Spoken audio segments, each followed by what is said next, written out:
शादी के बाद विदाई का समय था। नेहा अपनी माँ से मिलने के बाद अपने पिता से लिपट कर रो रही थी।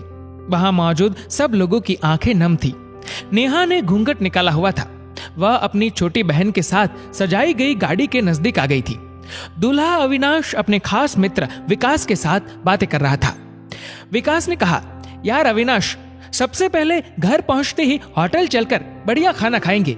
यहाँ तेरे ससुराल में खाने का मजा नहीं आया।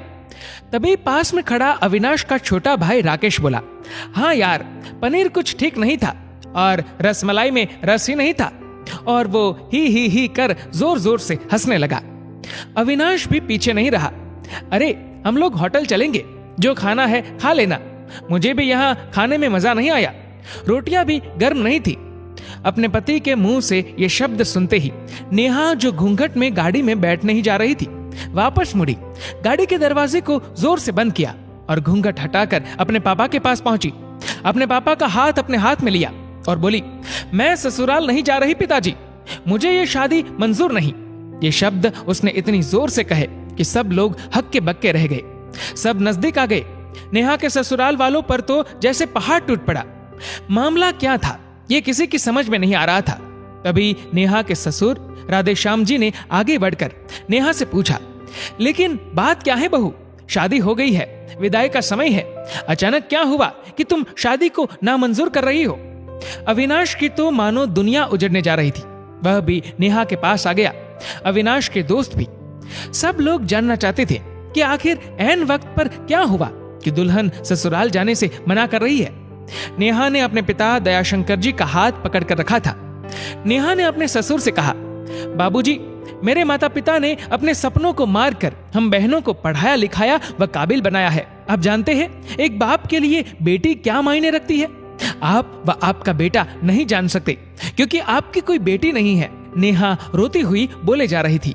आप जानते हैं मेरी शादी के लिए वह शादी में बारातियों की आवाभगत में कोई कमी न रह जाए, इसलिए मेरे पिताजी पिछले 1 साल से रात को 2-3 बजे तक जागकर मेरी माँ के साथ योजना बनाते थे। खाने में क्या बनेगा, रसोईया कौन होगा। पिछले 1 साल में मेरी माँ ने नई साड़ी नहीं खरीदी क्योंकि मेरी शादी में कमी न रह जाए।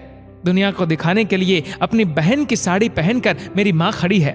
मेरे पिता की इस 150 रुपए की नई शर्ट के पीछे बनियान में 100 छेद है।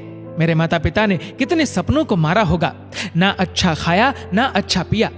बस एक ही ख्वाहिश थी कि मेरी शादी में कोई कमी न रह जाए। आपके पुत्र को रोटी ठंडी लगी, उनके दोस्तों को पनीर में गड़बड़ लगी व मेरे देवर को रसमलाई में रस नहीं मिला। इनका खिलखिलाकर हंसना मेरे पिता के अभिमान को ठेस पहुंचाने के समान है। नेहा हाफ रही थी। नेहा के पिता ने रोते हुए कहा, लेकिन बेटी, इतनी छोटी सी बात।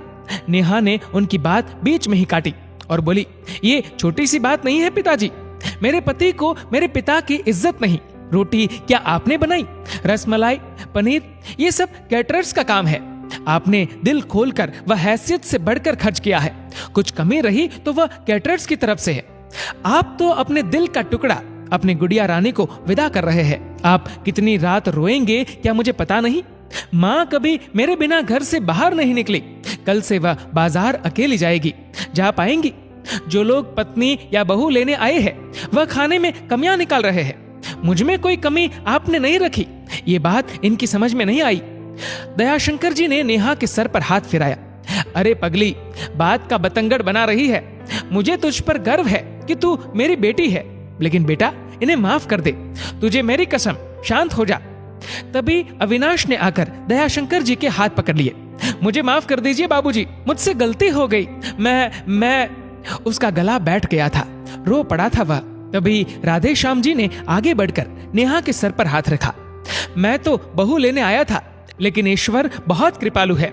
उसने मुझे बेटी दे दी, वह बेटी की अहमियत भी समझा दी। मुझे ईश्वर ने बेटी नहीं दी, शायद इसलिए कि तेरे जैसी बेटी मेरे नसीब में थी। अब बेटी, इन नालायकों को माफ कर दे। मैं हाथ जोड़ता हूँ तेरे सामने। मेरी बेटी नेहा मुझे लौटा दे। और राधेश्याम जी ने सचमुच हाथ जोड़ दिए थे। वह नेहा के सामने सर झुका दिया। नेहा ने अपने ससुर के हाथ पकड़ लिए। बाबूजी, राधेश्याम जी ने कहा, बाबूजी नहीं, पिताजी। नेहा भी भावुक होकर राधेश्याम जी से लिपट गई थी। दयाशंकर जी ऐसी बेटी पाकर गौरव की अनुभूति कर रहे थे। नेहा अब राजी खुशी अपने ससुराल रवाना हो गई थी। पीछे छोड़ गई थी आंसुओं से भीगी अपने माँ पिताजी की आंखें, अपने पिता का वह आंगन जिस पर कल तक वह चहकती थी।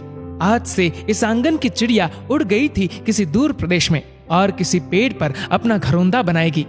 एक बेटी माँ बाप का अभिमान व अनमोल धन होती है, पराया धन नहीं। कभी हम शादी में जाए तो ध्यान रखें कि पनीर की सब्जी बनाने में एक पिता ने कितना कुछ खोया होगा, वह कितना खोएगा। अपना आंगन उजाड़कर दूसरे के आंगन को महकाना कोई छोटी बात नहीं। बेटे की शादी में बनने वाले पनीर, रोटी या रसमलाई पकने में उतना समय लगता है जितनी लड़की की उम्र होती है। ये भोजन सिर्फ भोजन नहीं, पिता के अरमान व जीवन का सपना होता है। बेटे की शादी में बनने वाले पकवानों में स्वाद कई सपनों के कुचलने के बाद आता है, व उन्हें पकने में सालों लगते हैं। बेटे की शादी में खाने की कद्र करें। दोस्तों, इस वीडियो को लेकर आपकी क्या राय है नीचे कमेंट करके जरूर बताएगा। और अगर आपको वीडियो अच्छा लगा हो तो इस वीडियो को लाइक करेगा, शेयर करेगा ज्यादा से ज्यादा लोगों तक।